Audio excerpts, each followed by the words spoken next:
Так, коллеги, доброе утро.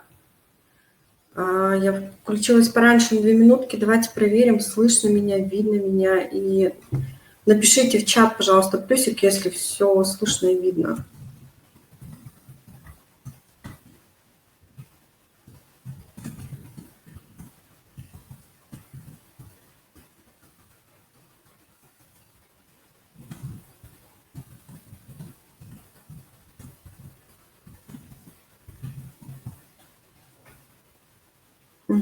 Так, я вижу.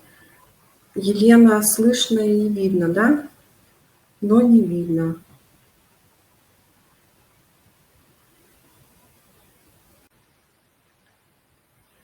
Так, презентацию видно, это хорошо. Здравствуйте.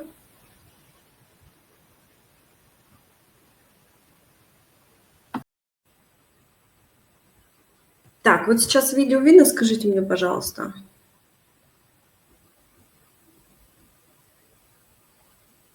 Угу. Юлия, будь моим куратором, пожалуйста, Носкова. Скажи мне еще, видно ли, слышно ли звук?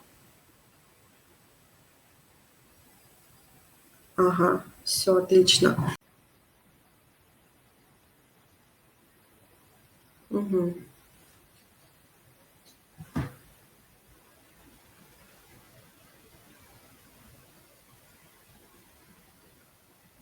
Так, все есть, да? Угу. Так, ну что, давайте мы начнем. Я рада всех приветствовать. Я вижу, у нас участников уже 69.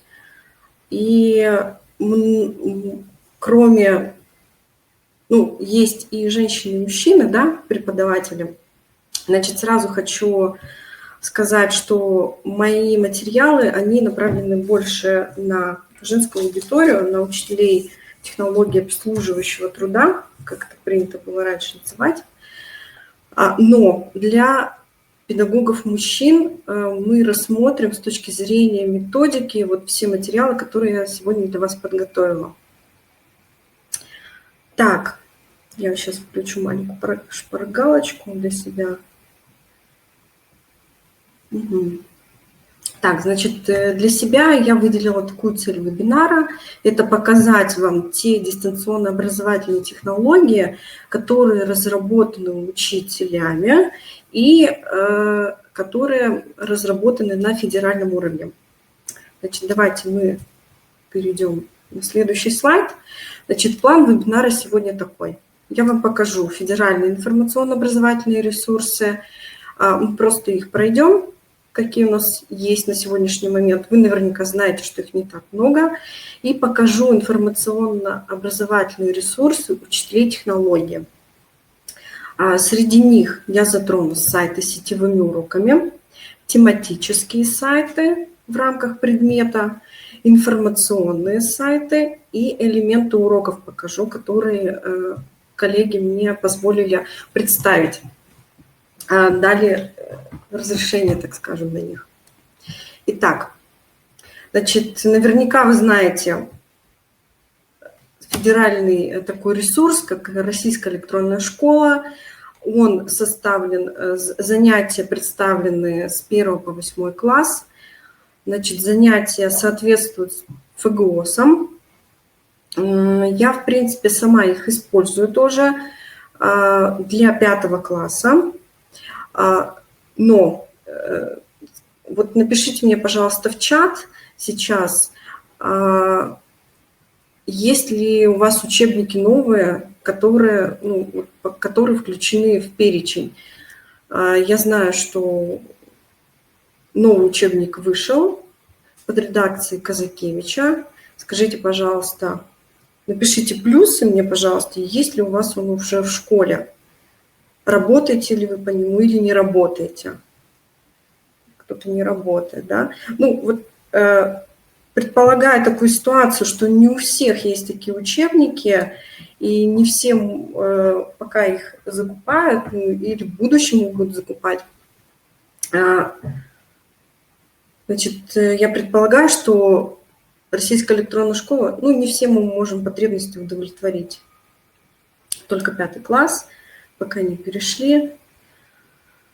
Вот, поэтому, но на этом сайте есть материалы, которые можно использовать, в принципе, согласно примерно образовательной программе. Там есть занятия по проектам, занятия по техносфере. В принципе, если у вас в КТП эти темы все, ну, по идее, должны быть прописаны, и эти материалы с Российской электронной школы можно использовать.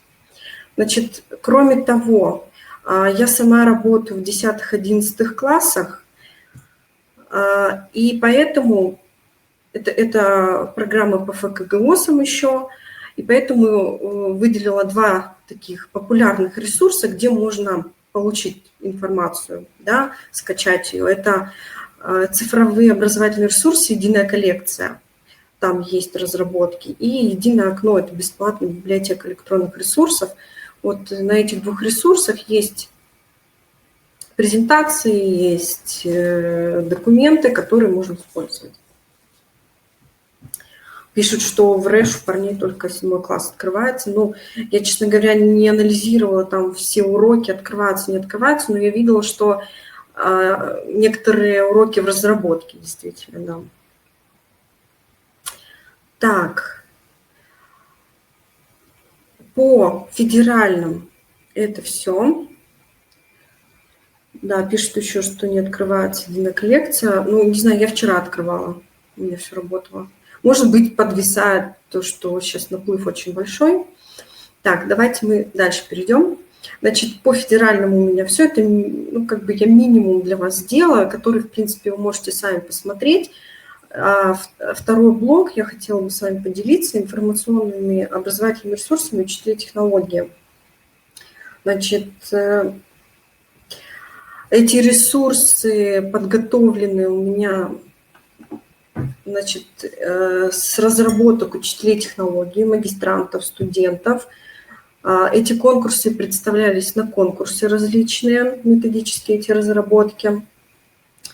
Значит, все ссылочки, презентацию с этими ресурсами я в конце вебинара скину.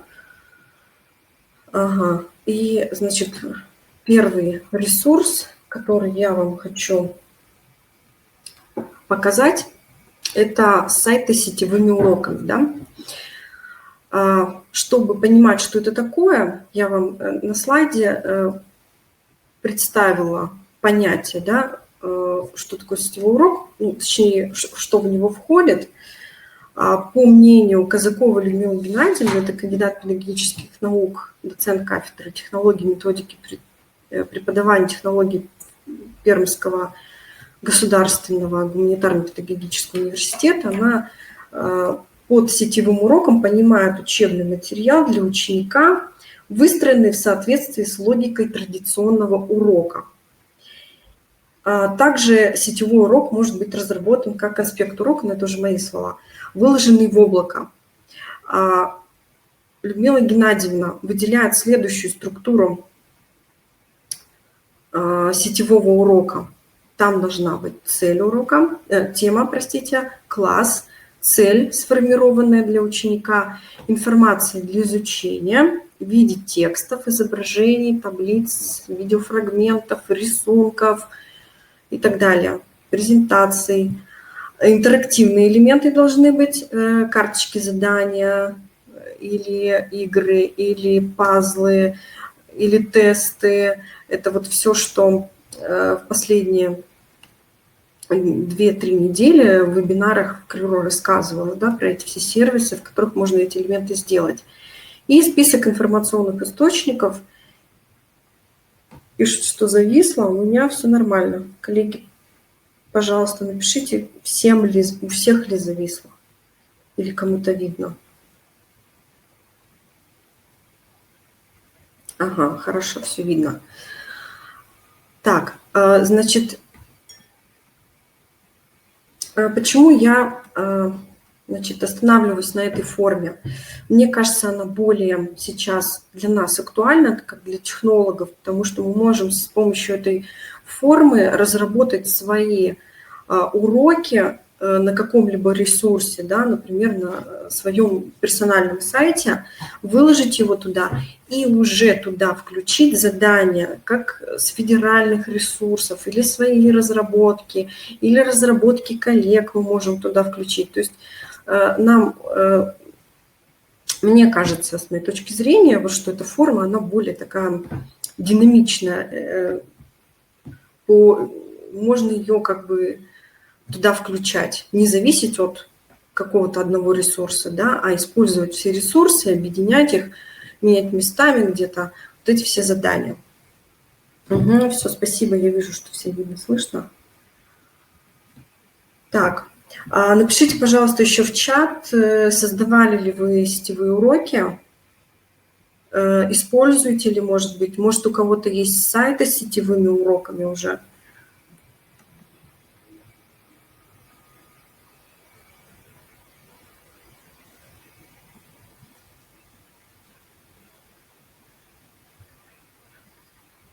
Так, пишут мне минусик, плюсик.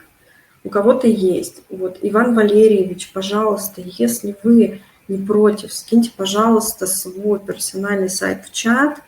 Мы его потом, я его потом тоже покажу, потому что я подготовила сайты учителей, которые мне откликнулись в основном, ну, не в основном, а это только по технологии у девочек материала.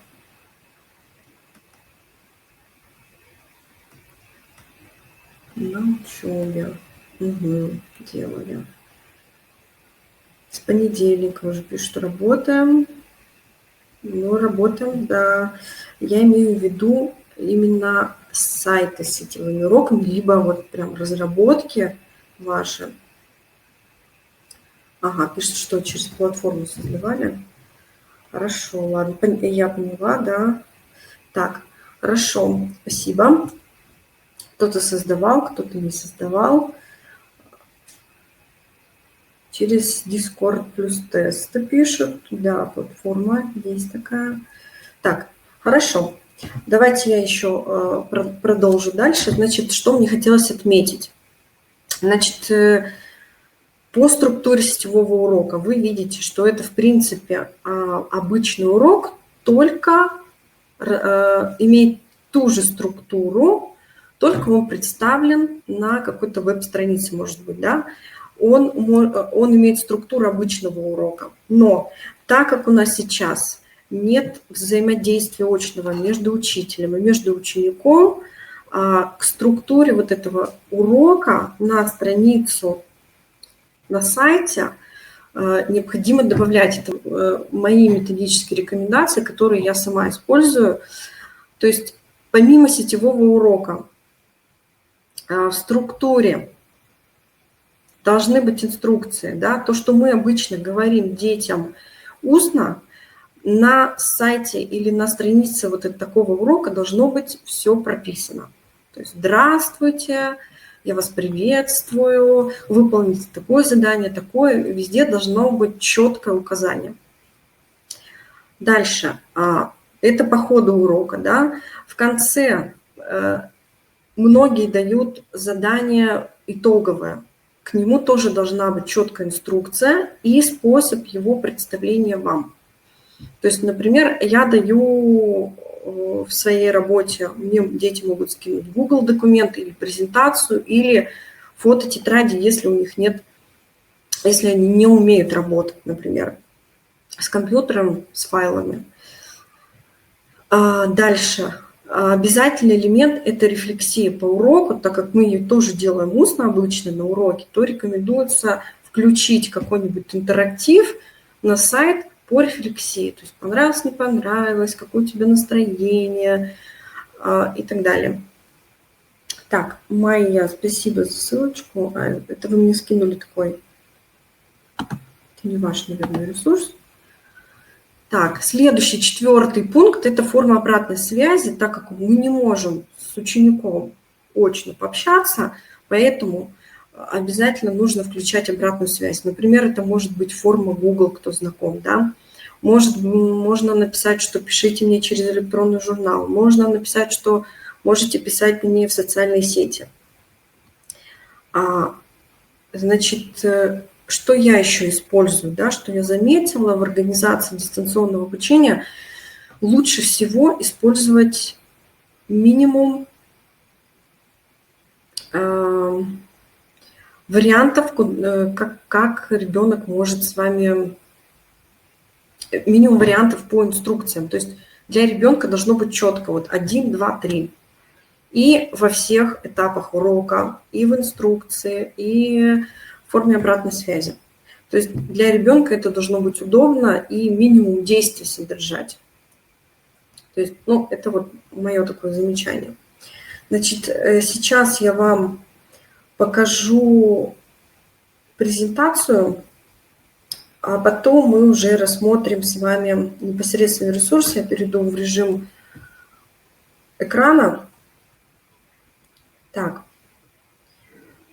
значит, на следующем слайде посмотрите, пожалуйста, вот сайт с сетевыми уроками. Я здесь выделила не все. В конце вебинара я вам скину полный список. Значит, например, учителя уже у нас включились в работу. Например, Вишератина Надежда Владимировна, если она здесь или нет, не знаю, разработала сайт «Дистанционные уроки технологий» для 5-8 классов. То есть она там сделала блоки, разместила туда информацию и прям вот все прописала. Кроме нее, Ермакова Оксана Владимировна тоже сделала подобный сайт для своих детей индивидуально. И Елена Геннадьевна Бербер, коллега из города Перми, школа номер 36, у нее разработан сайт «Учимся, думаем, творим». Там тоже информация по урокам, интерактивные задания и теоретические задания для учащихся. Так, значит, как я уже сказала, я вам попозже это все подробно покажу, мы с вами это разберем. Следующий блок, который я выделила, это тематические сайты в рамках предмета технология. Значит, что здесь? Здесь по отдельным темам. Также у Вишератиной Надежды Владимировны много у нее разработок. Есть сайт «Мир профессий» для 8 класса. Там есть немного теоретической информации по этой теме и есть интерактивные задания.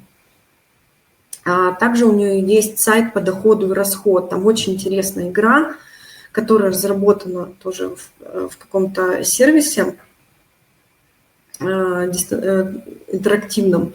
То есть учащиеся там ходят по комнатам и решают всякие разные задания, итоговые, вот по этому разделу, по разделу «Семейная экономика». И у Татьяны Васильевны Ивановой, значит, тоже есть сайт с игрой «Сервируем стол», тоже для девочек. Так, дальше. Следующий блок, который я выделяю, это информационные сайты по предмету. Я включила туда свой сайт. Пока я не могу его отнести к сетевым урокам, потому что у меня там неполноценные разработки. В данный момент я использую там для 11 и 10 класса по проектной деятельности. Курирую проектную деятельность, размещаю там график сдачи работ, виды работ, журнал там по успеваемости. Ну, естественно, там вы знаете, что фамилии нельзя. То есть я там размещаю информацию, как кто успевает, какие разделы он выполнил по проекту, какие не выполнил по проекту.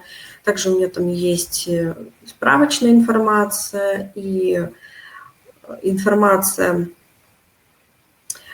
по обратной связи. В общем, такой вспомогательный такой сайт. Да, я презентацию скину. Эта презентация, которую я вам сейчас показываю, она просто как бы для картинки, да, а все вот эти материалы, которые вот я здесь показываю, это минимум, да, то, что я решила вам показать. Полностью все ресурсы я вам скину в конце. Значит, второй сайт к информационному, который я отнесла, это проекты на уроках технологий для 7-8 классов.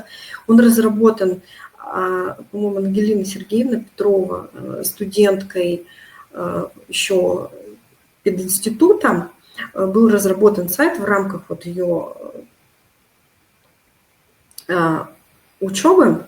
Там тоже есть достаточно такая методическая, хорошая информация по организации проекта. Есть пример оформления проекта, есть сопровождение, как цель задачи ставить, как вообще там сделать технологическую карту. В общем, это тоже можно использовать. Дальше. И сайт, который лично я использую достаточно часто для 10-11 классов, это технология 10-11 класс. Она сделана, этот сайт сделан на основе УМК по Симоненко, который вот по ФКГОСам еще. Там у нее, в принципе, выложена теория в соответствии вот с этим учебником. Грубо говоря, весь учебник переведен просто в электронную форму. Вот, ну, помимо этого у нее там есть презентации и практические задания. И последний блок, который я выделила, да, это интерактивные задания. То есть я использовала с разрешения Галины Борисовны Мельниковой, это учитель технологии школы 1 Троицко-Печорска. Она поделилась своими вот разработками. И мы с вами тоже посмотрим, как это и что это. Ну, то есть вот интерактивные задания, в принципе, на сайте Learning Apps вы можете там сами найти. Но здесь вот именно нам подойдет такие разработки, как вот, например, коми-орнамент, да, они уже все собраны просто, или коми-блюда. То есть такие региональные материалы. Так, скажите мне, пожалуйста, есть ли у вас вопросы по той презентации, которую я сейчас вам показала? Сейчас я перейду в режим рабочего стола, и мы с вами рассмотрим уже непосредственно эти все ресурсы.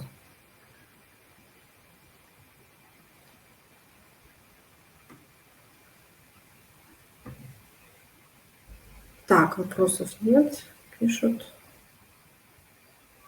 Значит, пока я не показала, да, я предполагаю, что вы можете использовать эти сайты для себя. Но один важный момент. Все ресурсы, которые там разработаны, да, на Google именно ресурсе, я думаю, что вы знакомы с этим, да, соответственно, все материалы, которые будет ученик туда отправлять, заполнять тест там, или делать какое-то задание, соответственно, это будет все направляться тому пользователю, которым был создан этот ресурс, да, соответственно, тому учителю, который этот ресурс выложил. Да, презентацию я потом скину. Так, все, я, пожалуй, перейду с вашего разрешения на режим трансляции рабочего стола. И мы уже посмотрим с вами. Так, все ресурсы.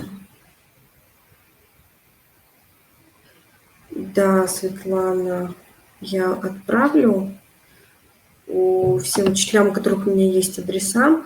Если вдруг вы хотите поделиться, пока я не забыла, своими разработками, да, или хотите выступить, например, да, тоже показать свой опыт, поделиться своим опытом, пожалуйста, напишите мне на почту, я ее сейчас скину в чат. Ну, можете, в общем, писать мне свои предложения, пожелания. Так, всем ли видно рабочий стол? Мне видно.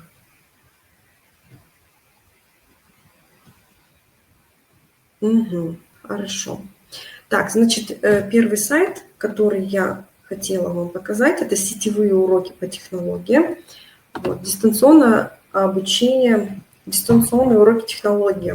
Автор Вишератина Надежда Владимировна.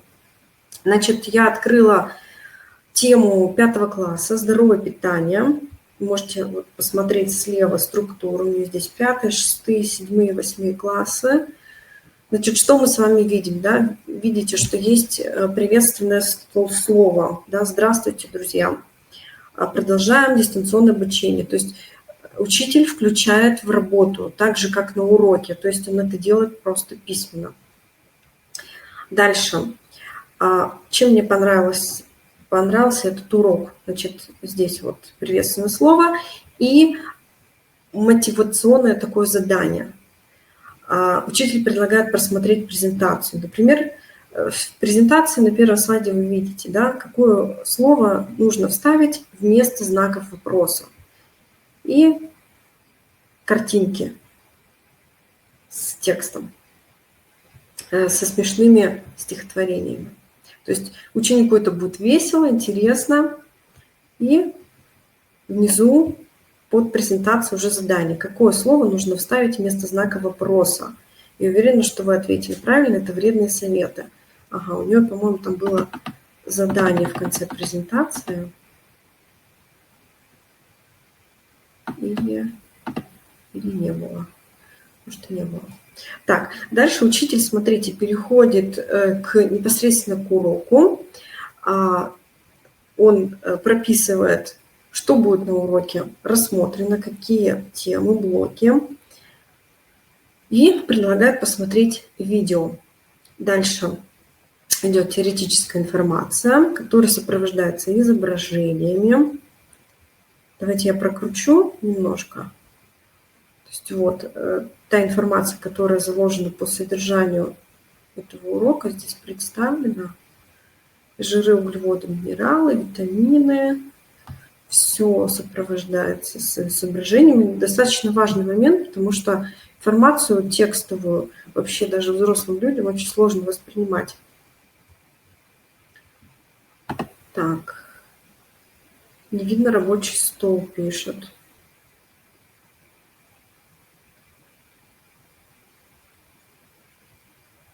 Видно уже, спасибо, хорошо.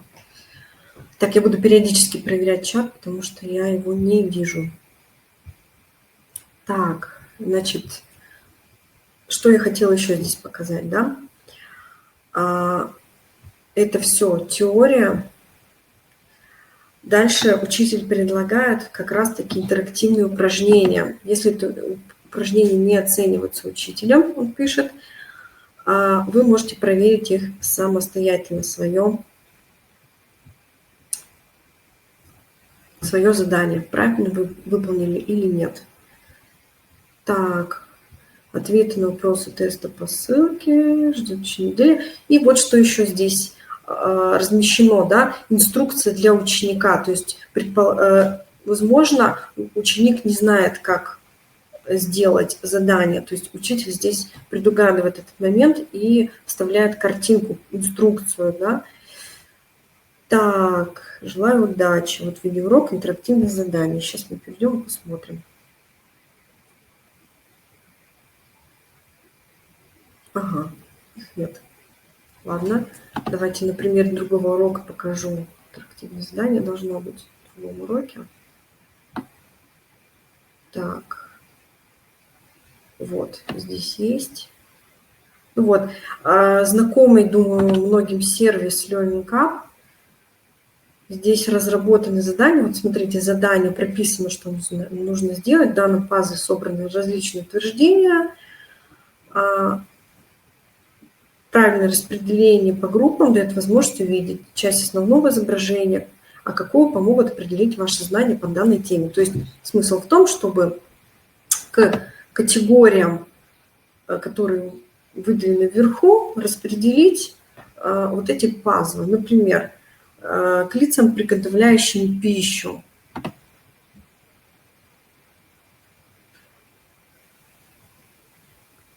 Ага, Дмитрий пишет, что активно используют. Отлично. К лицам, приготовляющим пищу, я сейчас пробую вникнуть, потому что первый раз вижу это задание. Готовить пищу необходимо в специальной одежде. Ага, это требование, да? Ну, я думаю, что да. И видите, я ответила правильно, и часть картинки уже открывается. То есть ребенку это достаточно интересно, да, будет сделать. Давайте посмотрим следующее. Здесь вставьте в пропуске необходимые слова. То есть не надо уже там в Word вам делать вот эти вот пробелы, куда нужно напечатать слово. Здесь форма, вот этот сервис помогает сразу сделать такое задание, вставить пропущенные слова вот в ячейки, да, прям сразу выпадающий список. Для ребенка это тоже будет удобно. Так, задание. Соотнеси правильно предметы. То есть картинка выходит. Что это такое? Столовая это или кухонная? Коллеги, пожалуйста, напишите мне в чат, что это такое. Столовая или кухонная посуда? Кто знает?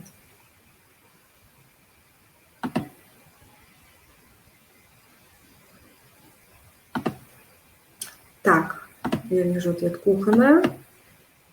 Так, угу. Давайте мы дальше прорешаем. Так, дальше задание. Это столовая или кухонная вот тарелка? Так, вот так. Ага, смотрите, тут красненькая, тут зелененькая. Ладно, пока не будем проверять. Так, значит, для меня, допустим, не очень удобно, мне непонятно, как определить, правильно я ответила или неправильно. Так, кастрюля это, пишет, ну, давайте так.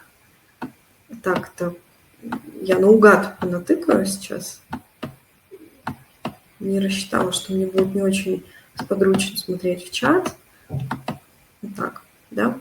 Так, теперь я могу нажать на галочку, посмотреть, правильно я сделала или нет.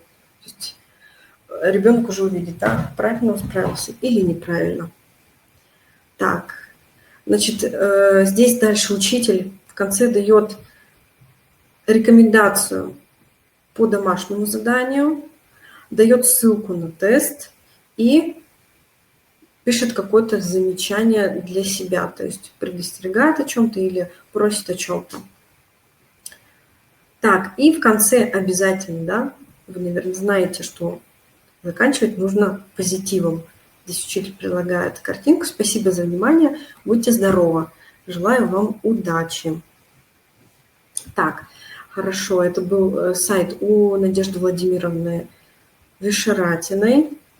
Дальше я вам покажу сайт Оксаны Владимировны Ермаковой. Это учитель Вильгарской школы. Номер 2. Да, номер 2. У нее подобный сайт.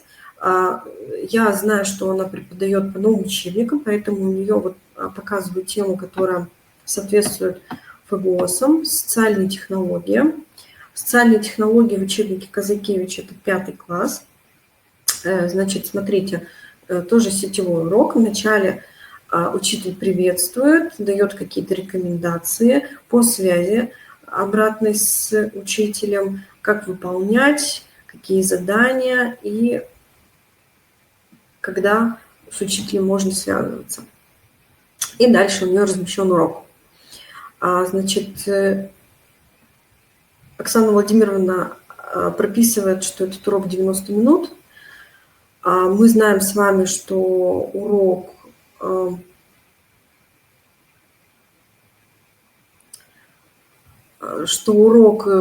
должен длиться 30 минут для ученика, да, в настоящее время. И мне кажется, то есть вот с учетом вот этих требований нужно будет продумывать количество материалов, которые представляются в уроке. Значит, здесь тоже, смотрите, в начале, да, приветствие, какое-то напутствие, включение в урок, прочитайте вопросы, постарайтесь дать на них ответы и так далее. И потом уже говорится, что дети узнают, чему научатся. Представлен план, тема и уже непосредственно разбор теоретического материала. Да?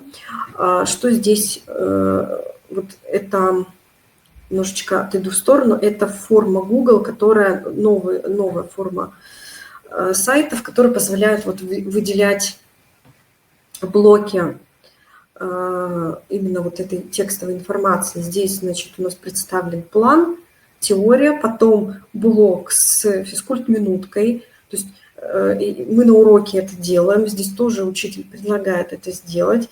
Вставляет сюда видео с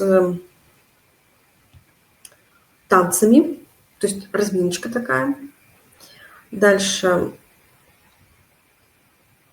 предлагает рефлексию по настроению после первого блока урока.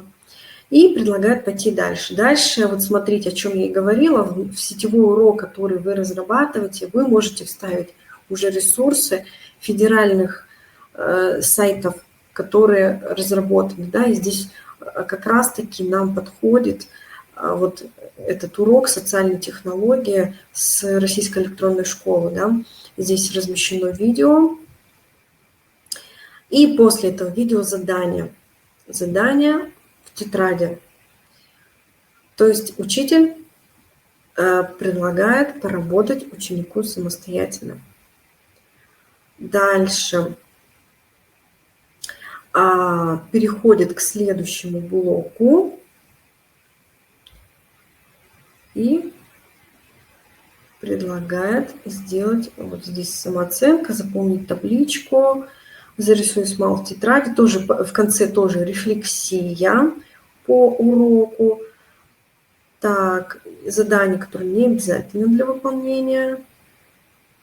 Так. Ну, давайте я промотаю. Здесь уже просматривать все не будем. Ну, вот интерактивное тоже задание.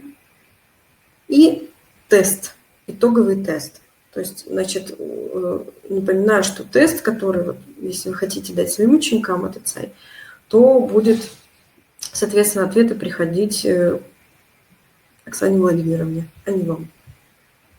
Так, тест в конце урока, требуется разрешение, то есть тут еще, видимо, какие-то закрытые материалы есть. Так, и в конце тезисная информация по уроку. Все. Так, значит, дальше. Все ли вам понятно, все ли видно, все ли... Смотрела в чатик. Дальше смотрите, я что хочу вам показать. Хочу показать разработку Галины Борисовны Мельниковой с Троицко-Печорском. У нее, значит, разработан сетевой урок и рабочий лист по сетевому уроку. Сейчас я его открою. Так, вот смотрите, слева есть, значит, сетевой урок, разработка, да, справа рабочий лист. То есть ученик скачивает себе вот этот рабочий лист и в ходе урока заполняет своими ответами этот рабочий лист. Посмотрите, здесь прописано, что нужно сделать. Скачать, переименовать, заполнять конспект по мере изученного материала, фиксировать выполнение практических заданий, страница сетевого урока и заполнен рабочий лист, отправить учителю. Также учитель тоже предвосхищает то, что ученик не знает, как пользоваться, как делать скриншоты, вставляет ему инструкцию. И дальше вот смотрите, задание 1. Давайте посмотрим урок слева на сайте. Задание 1. Здесь тоже дублирование. Вот вопрос 1. Молочная история. Мифы и легенды о молоке. Презентация. Так. Вот задание. Вопрос 2. Чем полезно молоко? Значит, здесь идет теоретическая информация и предлагается ученику проверить себя. Перед выполнением задания не забудь изучить дополнительную информацию и разместить скриншот вот этого задания интерактивного, которое ниже, готового, когда оно уже выполнено, разместить вот в рабочем листе, который у меня справа показан. Также указано место для скриншота. То есть ученику понятно, что ему нужно сделать, в какой форме представить, куда вставить, как сделать снимок экрана. В общем, вот это, в принципе, урок у нас уже получается как инструкция для ученика с четкими связями, что, куда и зачем. Так, все, дальше мы перейдем к следующим ресурсам. Следующий ресурс – тематические сайты. Первый, который я вам показывала, это «В мире профессий» Надежды Владимировны Шаратиной, город Сыктывкар, школа номер 4. Здесь она представляет немного информации по теме профессии, например. Есть такая профессия предлагает посмотреть видео по профессии какой-то, авиаконструктор, предлагает материалы. Мы видим, что тут есть ссылочки по тому, как выбрать профессию, изучить, вот, например, список профессий, востребованные профессии. И дальше уже непосредственно интерактивные задания предлагаются для ученика. Так, их всего 3 блока. Давайте хотя бы один посмотрим. Тоже видите, Google Apps, очень удобно. Выбери вкладку с профессией и выполни задание, то есть пазлы. Порешать пазлы. Вот, например, решить кроссворд. Соотнести. Тоже кроссворд, пазлы. Так, расставить в правильную последовательность, то есть восстановить последовательность. Дальше давайте посмотрим кроссворд, как он прилагается. Перейдите по ссылке, тоже посмотрите. Везде инструкция. Перейдите по ссылке, нажмите на картинку, решите кроссворд, отправьте скриншот по почте. Значит, пока я не забыла, так как у нас все сейчас происходит в дистанционном режиме, информации от учеников будет поступать очень много, да, если мы все время будем их просить скинуть там документы, фотографии и так далее. Значит, поэтому, если вы имеете возможность, или, ну, например, создавать Google формы, или найдите такие ресурсы, которые позволят вам автоматически собирать информацию. Это упростит работу для вас и упростит тоже предоставление информации для ученика. Ну, конечно, если это невозможно, если информация может представиться только с помощью там презентации или фотографий, тогда, конечно, только так. Следующий ресурс, который я вам покажу, это сайт по доходу и расход. Скажите, пожалуйста, в чат мне напишите, нужно ли вам сейчас ссылочку вот дать, например, на этот сайт, чтобы... Я не буду ждать. Просто дам вам эту ссылочку. Те, кто захочет, сейчас прямо посмотрят вместе со мной. Здесь у Надежды Владимировны Вишератиной, сейчас она придет ссылочка, вот я вам отправила. Посмотрите, там, значит, в этом сайте,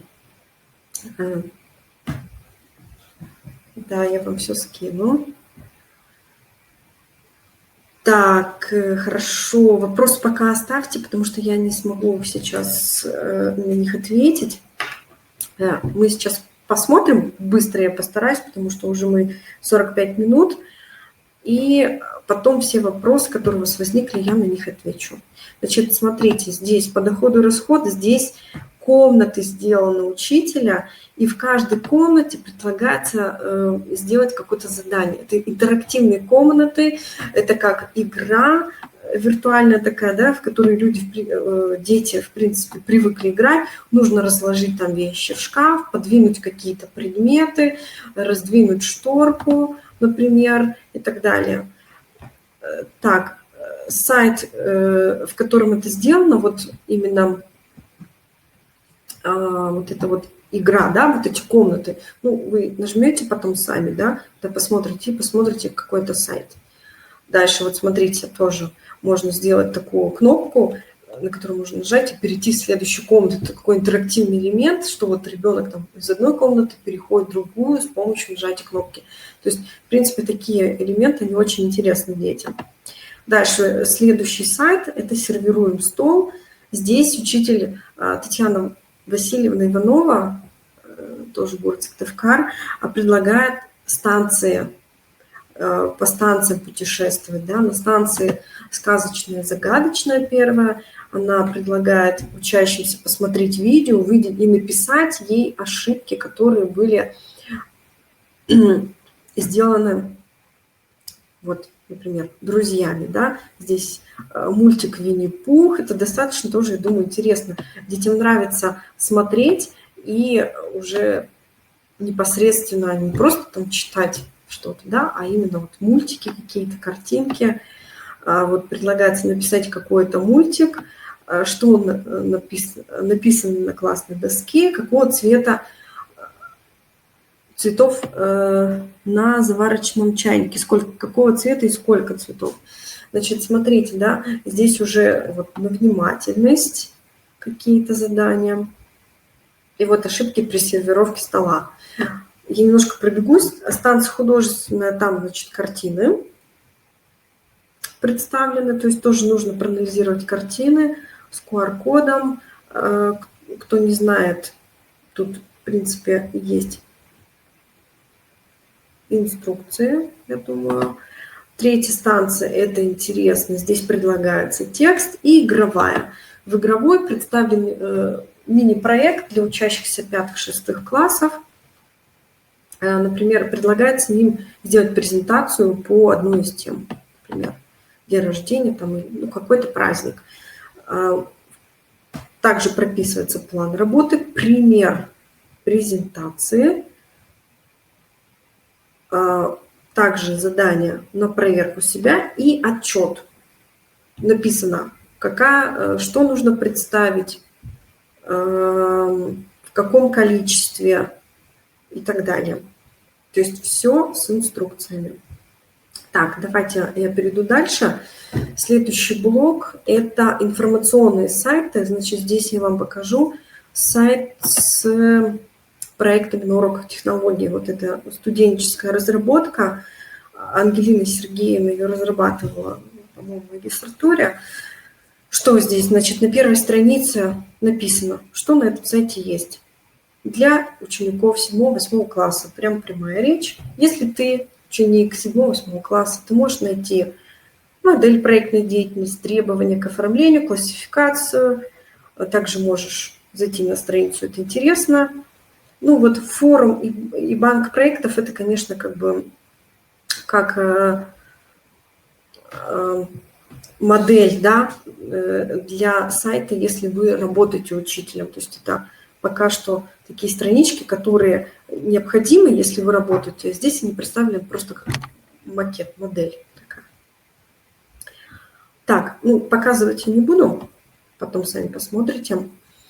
Так, свой сайт я тоже пока представляю как информационный. У меня здесь информация по всем классам, но пока актуально только вот для 10-11, например. Вот я покажу 10 класс, как я веду сопровождение проектной деятельности.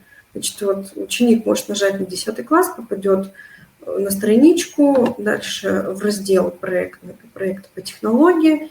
И вот я их дальше приветствую, поясняю, что здесь будет находиться, напоминаю, что тема согласуется со мной, и вывешиваю график работы. Например, в такую табличку, то есть прописываю дату начала, срок сдачи работы, прописываю темы.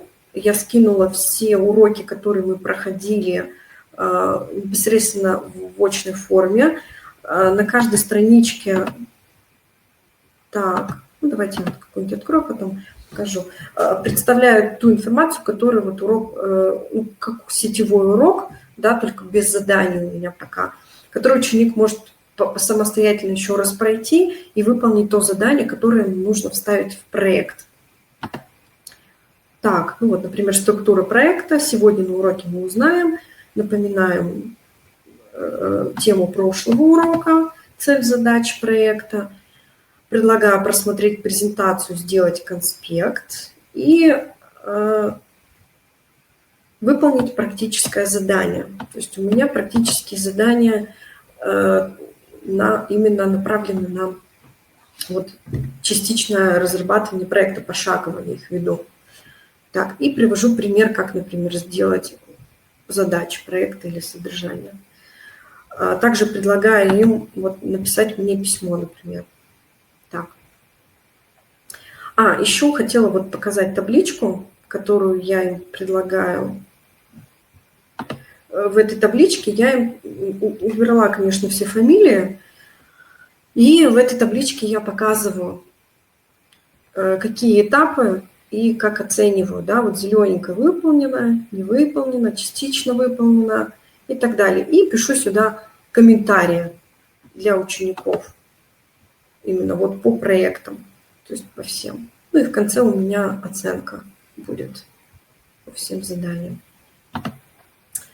Так, вот как я предлагаю обратную связь, вот задавали вопрос в чате, я его заметила, по обратной связи. Вот у меня, например, форма письмо учителю технологии.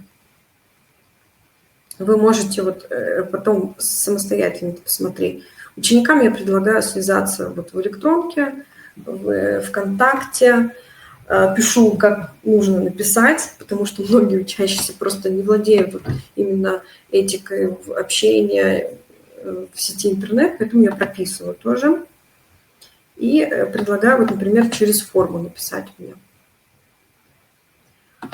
Так, немножко посмотрю, что у нас происходит. Желательно все ссылки. Classroom, да, classroom.google.com. Там есть возможность зарегистрировать класс, общаться с классом, но, насколько я знаю, что Google позволяет официально с 14 лет делать аккаунты. Так, дальше информационный сайт по ФКГОС. Вот он по технологии 10-11 классы. Здесь у учителя технологии вот с города Ярославля есть блог, и там есть все темы по технологии. Вот мне этот блог очень нравится, то есть мне не нужно, допустим, заходить, перепечатывать с учебника что-то, или я могу дать, допустим, ученикам уже непосредственно ссылочку на этот сайт, чтобы они прочитали, потому что у нас вот, допустим, проблемы с учебниками, да, мы их используем, но иногда вот удобнее детям даже просто вот зайти куда-то и прочитать с телефона. Здесь, в принципе, дублируется то содержание, которое представлено в этом учебнике. Вот. И есть какие-то задания, которые учителям представлены. Так, это я все закрываю. Дальше. Вот задания, которые интерактивные, отдельные, да, которым поделилась Галина Борисовна Мельникова. Здесь, ну вот я парочку открыла, здесь тоже, в принципе, пазлы. Распределить текстильные волокна по признаку происхождения. Ну, например, вот выделены растительные, это вот будет хлопок, это будет лен и так далее, да. И как вы уже заметили, да, под этими пазлинками находится картинка, да, правильная. Так, следующее задание, вот, например, приглашаем к столу блюдо коми-кухни. Вот о чем я говорила, это вот национальный наш компонент, который, в принципе, ну, уже вот разработанный, коллега поделилась. Народ коми славится своим гостеприимством, на стол выставляются разнообразные блюда, приготовленные из даров нашего северного края, а название для каждого из них по коми вам предстоит подобрать пару фото. И вот здесь предлагается как бы, ну, соединять. Если неправильно, то вылезает красненькое, да? Если правильно, то будет зелененькое. И, конечно, нужно совместить все. Конечно, можно методом тыка, но я думаю, что для ученика, если он захочет сразу просто поиграть вот в эту игру на соответствие названия картинки, то он тоже что-то запомнит. То есть можно, в принципе, как бы использовать и таким методом. Так, что у меня еще? Так, в принципе, коллеги, я сейчас завершу рабочий стол, показ рабочего стола. Есть ли у вас какие-то вопросы ко мне? Напишите, пожалуйста, сейчас в чат, какие вот у вас возникли вопросы по поводу сегодняшнего вебинара. Вот я вижу вопрос, Светлана Липина пишет, подробнее ресурсы с обратной связью, значит, которые мне удобны, да, обратная связь, это автоматическая, например, сборка данных, это Google формы, Если просто общение, то это возможны виртуальные доски. Если вам интересна эта тема, то, в принципе, я могу посмотреть ресурсы для обратной связи. Так, дальше прочитаю. Сейчас легко создать класс, задания, чаще всего отправляют ответы. Это вот про класс Room Светлана Валерьевна пишет. Комментировать, отправлять обратно. Результаты отметка видно в таблице. Что еще вот вспомнила сразу по поводу Google, да? Google ресурсов, там можно сделать документ, например, какой-то, это может быть любой там презентация или таблица, и поставить вообще открытый доступ. Но проблема в том, что вы не будете видеть, кто как бы комментирует. Либо, например, сделать предисловие, что пишите, пожалуйста, фамилию, имя и пишите свой там вопрос или так далее. Это не очень удобно, наверное. В этом случае ссылочки, пожалуйста, на сайт скину. Спасибо за вебинар, спасибо.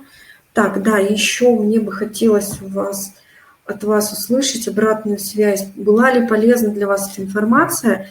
И какие еще вопросы у вас возникают по организации дистанционного обучения именно по предмету технология? Вот это для меня очень важно. И еще, если мужчины технологи, если у вас есть свои разработки, сайты, и вы готовы ими поделиться, пожалуйста, скиньте на мою почту, я сейчас вам ее отправила, я посмотрю, и вот хотелось бы, конечно, создать такой общий уже обзор, то есть по предмету не только обслуживающий труд, да, но и технический труд, потому что тенденцию вы видите, все совмещают. Я думаю, что для всех было бы это очень полезно. Так, возникает вопрос с реализацией практической части, да, то есть и с физкультурой, и с музыкой, и с технологией возникают. Ну, какие здесь могут быть варианты? Для меня, например, большой вопрос работы с инструментами, потому что это техника безопасности, за ребенком никто дома следить не будет, поэтому я, допустим, не рискну проводить практическую часть именно с инструментами. А то, что касается, например, эскизов или, например, у девочек вязание крючком какой-нибудь, то тут, в принципе, можно провести видеотрансляцию одну, например, да, какую-то. Ну, есть учителя, которые владеют вот этими всеми ресурсами. Если владеете, то, в принципе, да. Если не владеете, то напишите, может быть, мы рассмотрим какой-нибудь ресурс именно для организации такой работы, или, может быть, я с вами проведу такой индивидуальный чат на одном из ресурсов, и мы просто с вами поучимся. Так, скачать презентацию, информация очень полезна, спасибо. Спасибо, полезно. Так, вопрос по-практически. Можем ли мы давать практику детям в домашних условиях? К примеру, сделать МК, это мастер-класс, а дети будут выполнять дома. Мастер-класс, инструкционная карта, например, я думаю, что возможно на безопасные какие-то занятия, то есть вязание, приготовление пищи, но с условием, что это будут делать именно с родителем. То есть я думаю, что здесь связь с родителем понадобится уже, да. А какие-то безопасные практические занятия, я думаю, что почему нет. Я думаю, что да, вот со своими детьми, конечно, я собираюсь провести видеочат, видеотрансляцию тоже. Так, спасибо. Немножко не по теме. Пожалуйста, по каким программам мы на сегодняшний день должны работать? Авторов это все отлично и полезно. Спасибо большое. Так, не поняла немножко, что значит по каким программам. У нас есть ФГОС пока, да, у нас есть примерная основная образовательная программа, и на основе вот этих документов мы создаем свою рабочую программу. Что касается учебников, то сейчас вот этот новый учебник по Казакевичу, вы можете его посмотреть на сайте просвещения, вот он вошел в перечень Как, что и будет дальше, я пока не смогу вам точно сказать.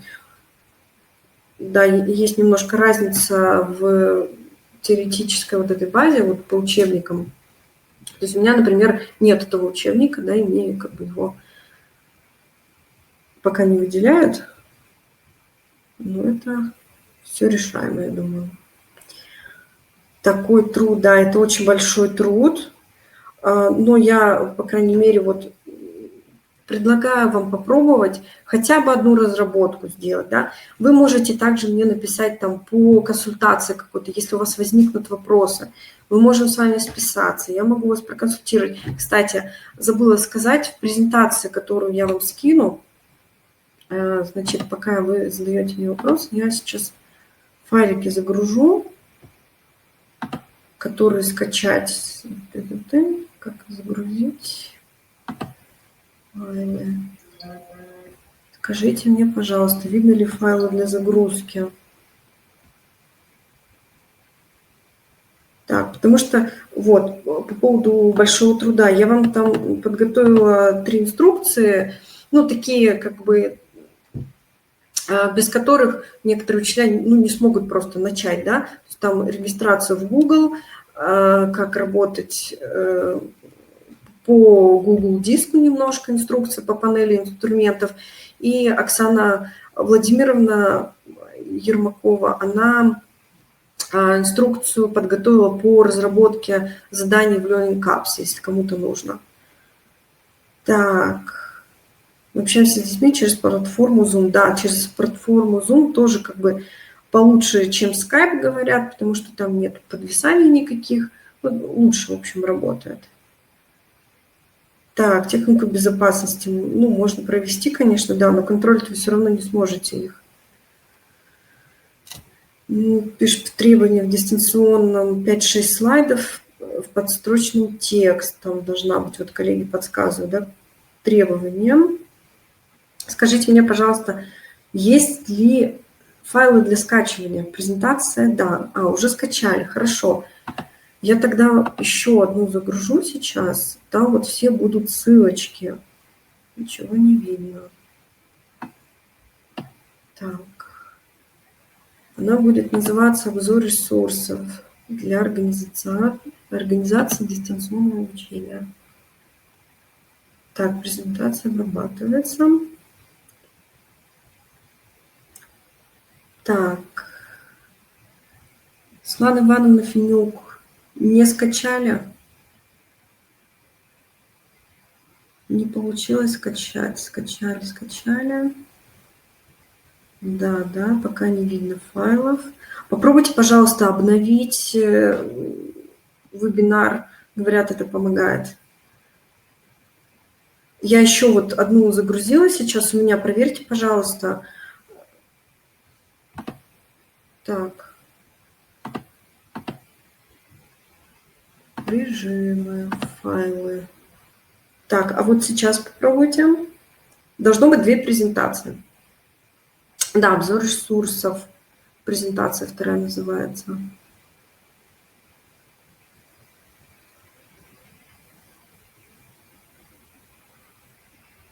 Так, одна есть. Одна презентация, второй нету? У меня есть вторая. Да, все есть, пишут. Помогло. Светлана Ивановна, я рада. Я рада всех приветствовать, кто сегодня был на вебинаре. Я надеюсь, что вы получили для себя какую-то новую информацию, полезную информацию. Второй нет, пишут. Так.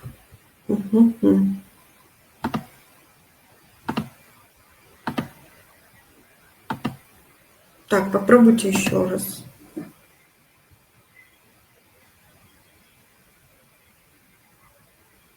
Недоступно для скачивания.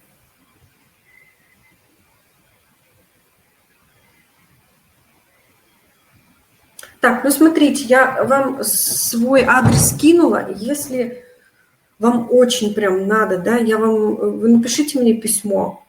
Да, я еще раз продублирую адрес. в чат сейчас. Напишите мне письмо, я вам все материалы скину так вот, в режиме другом.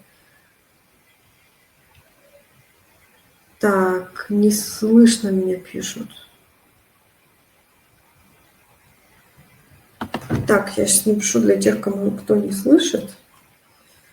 Если...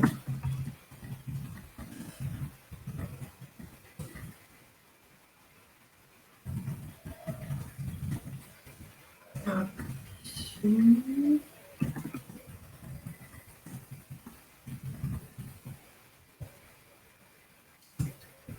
Так, предлагают обновить, да, для тех, кого не скачивается. Спасибо, все скачали. Если не скачивается, напишите мне. Это я уже написала. Так. Ну что, коллеги, я была очень рада вам помочь, если я вам помогла. Вы можете мне также на почту написать какие-то пожелания или какие-то, может быть, у вас есть потребности. Может быть, вот нужно, например, ресурсы для обратной связи больше осветить, да? То есть, в принципе, хороший такой вопрос. Так, в принципе, все, что я хотела, я сказала. Давайте мы с вами будем прощаться. Я надеюсь, что все скачали. Так, написали на английском, я не вижу, что написали.